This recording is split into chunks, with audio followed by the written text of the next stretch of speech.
Hello everyone.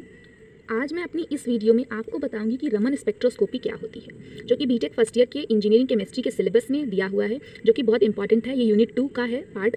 इससे based numericals तो नहीं आते, इस पे बेस्ड थ्योरी पूछा जा सकता है कि रमन स्पेक्ट्रोस्कोपी क्या होती है, और ये 2 नंबर में भी पूछा जा सकता है और 10 नंबर में भी पूछा जा सकता है। तो चलिए शुरू करते हैं।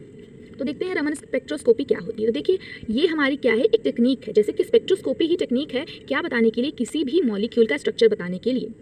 तो देखिए हमारा क्या होता है, रमन स्पेक्ट्रोस्कोपी जो है ये पावरफुल, मतलब इससे पहले हमारा यूवी वाला था, बट ये उससे भी ज़्यादा पावरफुल है। तो जो ये हमारा रमन स्पेक्ट्रोस्कोपी है, ये बहुत पावरफुल टेक्निक है किसी भी मॉलिक्यूल का स्ट्रक्चर बताने के लिए। इसको हम फिंगरप्रिंट स्पेक्ट्रोस्कोप भी कहते हैं। ठीक है, ये किस पर बेस्ड है? Based on scattering of light. ये लाइट के स्कैटरिंग नेचर पे बेस्ड है। जैसे कि हमारी कोई लाइट है, इस पर हम कुछ पास करते हैं तो कुछ लाइट हमारी क्या होती है किसी भी मीडियम में, तो कुछ लाइट हमारी एब्जॉर्ब हो जाती है, कुछ स्कैटर हो जाती है। तो जो ये स्कैटरिंग हो रही है लाइट डिफरेंट डायरेक्शंस में, ये वही बताता है। ठीक है, रमन स्पेक्ट्रोस्कोपी।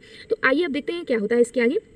देखिए, हमने ये जाना क्या होता है, जो हमारा हम पढ़ रहे हैं रमन स्पेक्ट्रोस्कोपी बेस्ड किस पर है, हमने पढ़ा बेस्ड है स्कैटरिंग ऑफ लाइट पर और चेंज इन फ्रीक्वेंसी। 2 फैक्टर्स पे बेस्ड है हमारा रमन स्पेक्ट्रोस्कोपी।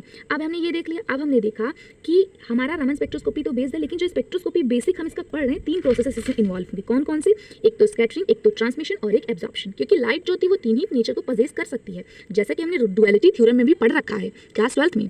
तो देखिए, हमारा light scattered by the sample contains lines of. देखिए, जैसे हमारा कोई भी हमने लिया मीडियम, उस पर जब हमने पास कराया तो वो 3 प्रोसेस होंगे। हमने आपको बताया स्कैटरिंग, ट्रांसमिशन और एब्जॉर्प्शन।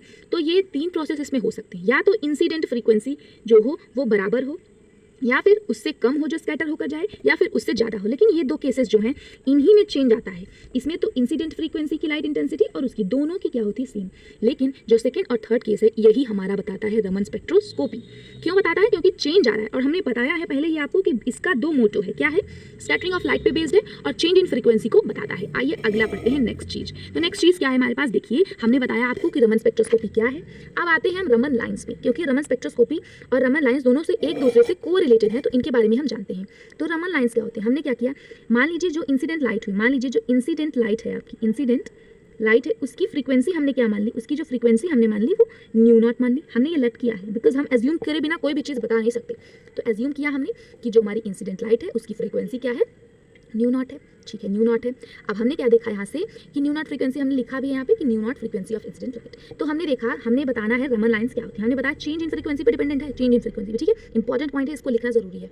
तो जब हमारी न्यू नॉट जो थी वो क्या थी, जो अगर आपकी लाइट इंसिडेंट हो रही है और जब वो स्कैटर हो रही है, क्योंकि स्कैटरिंग का फिनोमेना ही है, तो जब हमारी जो रिटर्न वेरी लाइन है जो आ रही है नीचे, अगर वो दोनों बराबर है, इक्वली है, तो उन्हें हम क्या कहेंगे, इसे बोलते हैं रेलाई लाइंस। क्या बोलते हैं? रेलाई लाइंस। हमने रेलाई जीन्स थ्योरम फिजिक्स में था बीटेक फर्स्ट सेमेस्टर में, लेकिन इस बार नहीं है। तो रेलाई लाइंस इन्हें हम कहते हैं। कॉन्सेप्ट उसी जैसा है, तो इसको हम क्या कहते हैं, रेलाई लाइंस। ठीक, इसको क्या बोलते हैं, रेलाई लाइंस। अब सेकेंड नंबर पे आता है, जब आपकी जो इंसिडेंट लाइट की फ्रीक्वेंसी है अगर वो स्कैटर्ड लाइट से कम है, तो इसे हम क्या बोलते हैं, लाइंस ऑफ लोअर फ्रीक्वेंसी। मतलब ये जो लाइंस हैं वो लोअर फ्रीक्वेंसी की है, तभी तो ये पूरा बराबर नहीं हो पाए इसकी, ये तो सिर्फ इक्वल है इंसिडेंट के। तो जब ये इससे छोटा हो जाता है तो इसको हम क्या बोलते हैं, स्टोक्स लाइंस। इन्हें क्या बोलते हैं, स्टोक्स लाइंस। ठीक, अगर थर्ड केस क्या आता है, हमें इन्हीं दोनों केसेस का स्टडी करना है, बिकॉज यहाँ पे ही चेंज आ रहा है फ्रीक्वेंसी में। यहाँ पे तो भाई एकदम इक्वल था, हमें कोई पढ़ना ही नहीं था, लेकिन यहाँ दोनों में चेंजेस आ रहे हैं। तो जब इंसिडेंट लाइट की फ्रीक्वेंसी जो है वो स्कैटर्ड लाइट की फ्रीक्वेंसी उससे ज़्यादा अगर हो जा रही है, तो इससे बोलेंगे एंटी स्टोक्स लाइंस। ठीक है, ऐसे हमने इसको ड्रॉ कर लिया सॉलिड लाइंस में। ये हमारा चेंज को दिखा रहा है। इसमें देखिए बराबर कोई दिक्कत नहीं, इसमें है कम, इसमें है ये ज़्यादा। ठीक है, तो ये हमने देखा। अब देखते हैं रेलाई लाइंस क्या होती हैं। रेलाई लाइंस हमारी क्या होती है, LEIGH, सॉरी। तो हमारी रेलाई लाइंस कुछ भी नहीं होती, ये भी एकदम सिंपल होती हैं। क्या होती हैं, the lines with the same frequency as that of incident light. हमने बताया जब न्यू नॉट, देखिए यहाँ पे क्या बताता है relation, nu naught nu R के बराबर होता है, तभी हमारा रेलाई लाइंस कहलाती हैं। स्टोक लाइंस क्या होती हैं, जब लाइंस विद लोअर फ्रीक्वेंसी, और एंटी स्टोक लाइंस क्या होती हैं, जब lines with higher frequency. Thank you.